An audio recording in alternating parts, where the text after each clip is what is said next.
भागलपुर नामक गांव में कमली नाम की औरत रहती थी, जिसका पति दीनू एक गरीब किसान था।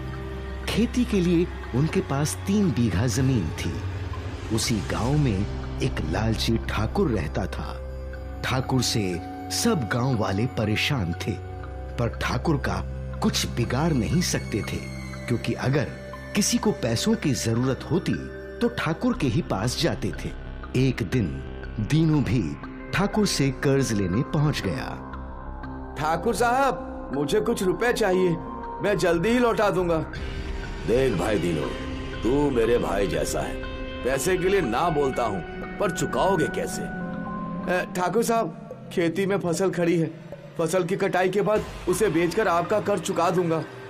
भगवान ना करे ऐसा हो, लेकिन अगर तुम्हारी फसल खराब हो गई तो कर्ज कैसे चुकाओगे? जमीन है मालिक, कुछ जमीन बेचकर आपका कर्ज चुका दूंगा। ठीक है, बात पक्की रही। कर्ज के बदले जमीन देने की बात। ठाकुर ने दीनू को कर्ज दे दिया। दीनू पैसे लेकर चला गया।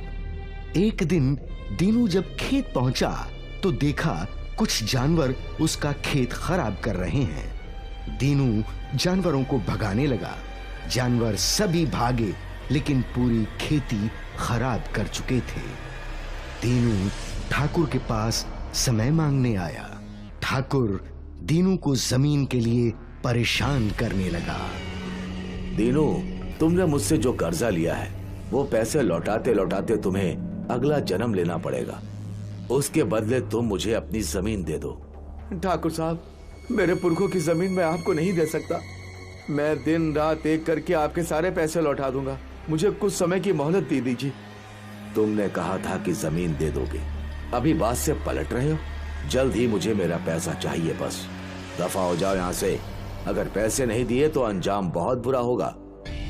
घर आकर दीनू अपनी गर्भवती औरत कमली को भूख के मारे तड़पते देखकर रोने लगता है। मुझे बहुत भूख लगी है, कुछ तो खाने को दीजिए। आप कुछ लाए नहीं खाने के लिए? मेरे पास तो जहर खाने के लिए भी पैसे नहीं है कमली, मुझे माफ कर दो। आज मेरी वजह से तुम्हें ये दिन देखना पड़ रहा है। मैं पड़ोसी से कुछ खाना मांग कर लाता हूँ।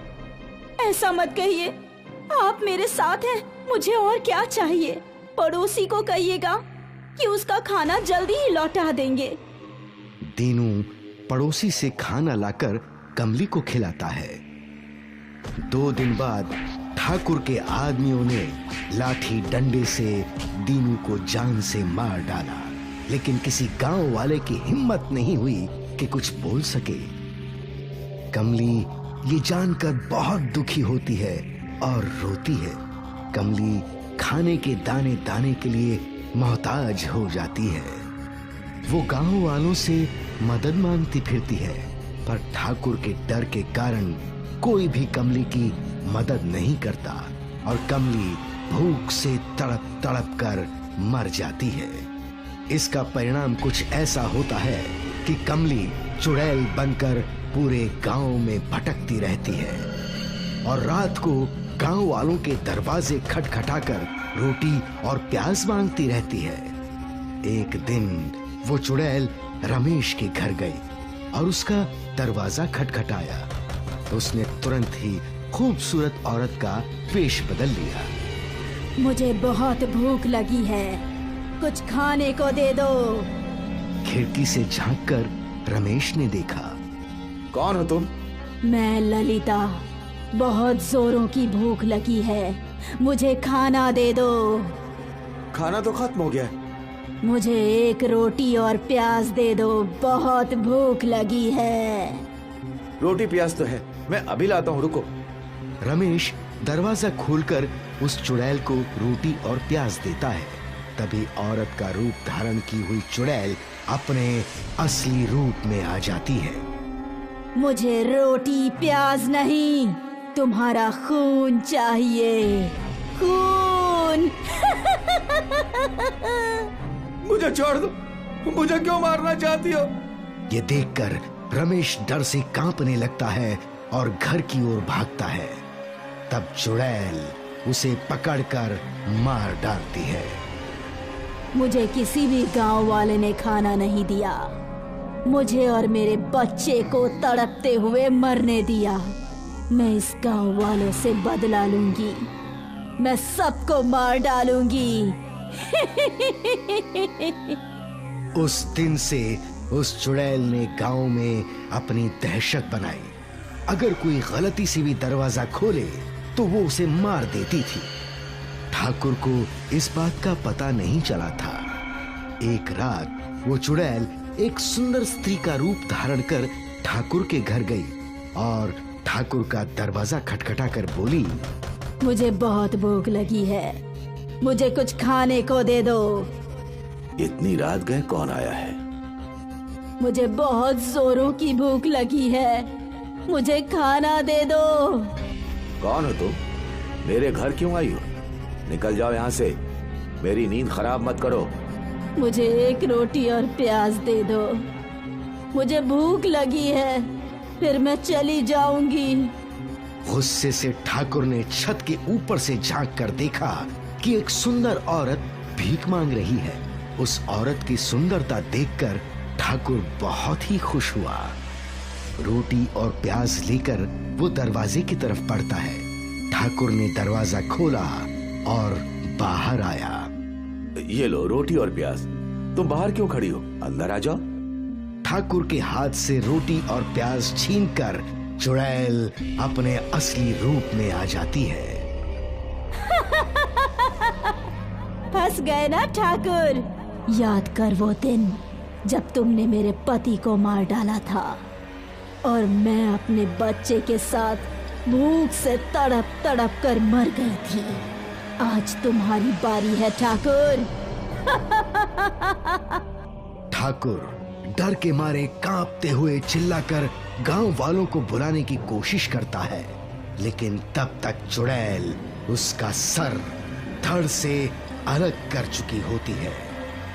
तब गांव वाले इकट्ठा होकर उस चुड़ैल का डरावना रूप देखकर यहाँ वहां छिप जाते हैं।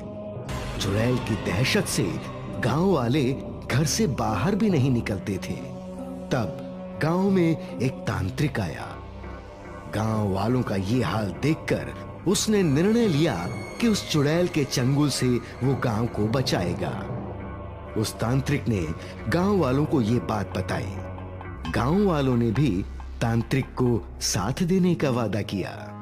2 दिन बाद अमावस की रात को उस चुड़ैल का खेल खत्म करने की योजना बनाई गई। अमावस की रात को चुड़ैल एक बच्चे का रूप धारण कर गांव में चली आई। तभी सब गांव वाले एक पेड़ के पास इकट्ठा हुए। तभी तांत्रिक ने अपने तंत्र मंत्र से चुड़ैल को अपने कब्जे में कर लिया। चुड़ैल जोर जोर से चीखने और चिल्लाने लगी। क्या चाहती है तू? क्यों इन बेचारों की जिंदगी से खेल रही है? मैं सबको मार डालूंगी, तभी मेरा बदला पूरा होगा। कैसा बदला? इन गांव वालों ने मेरी जिंदगी बर्बाद कर दी, मेरे पति को मार डाला, मुझे और मेरे बच्चे को भूख से तड़पते हुए मरना पड़ा। तेरे पति को इन गांव वालों ने नहीं, ठाकुर ने मार दिया था और उसका बदला तू ले चुकी है। तो अब क्यों इन बेचारों की जिंदगी नरक बना रखी है?